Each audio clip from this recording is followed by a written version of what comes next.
Well,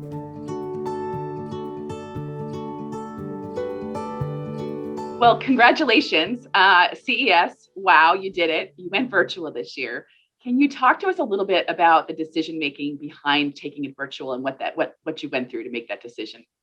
Basically, I joined the organization, just over 4 years ago to drive digital transformation. And little did I think that that would actually mean in 4 years' time that we'd actually take this iconic brand and this iconic event and go digital. But at one point early on in the pandemic, we thought that we would be able to have a physical event, but it became pretty apparent that we couldn't just convene a large group safely in Las Vegas. We also wanted to make that decision early enough to allow our exhibitors to make that change and come on that journey with us. And, at the time we knew what we wanted to do. We didn't know if we were going to be able to pull it off.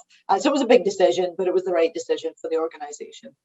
Can you talk to us about marketing and what you did differently this year to build your audience, considering that you were going to be virtual? We saw this was an opportunity to really open up to all of those people who've always wanted to come to CES but could never make it. So this was really an opportunity for us to take that global brand and open up. So we had to segment our audiences in a different way and then tailor our marketing towards each of those three audiences. So it was a very different approach and a very different message. I mean, you got to convince people who love going to Las Vegas to spend 3 days online with us, to commit to spending 3 days online. You got to make that exciting and compelling. So it was a very, very different approach to how we go to market.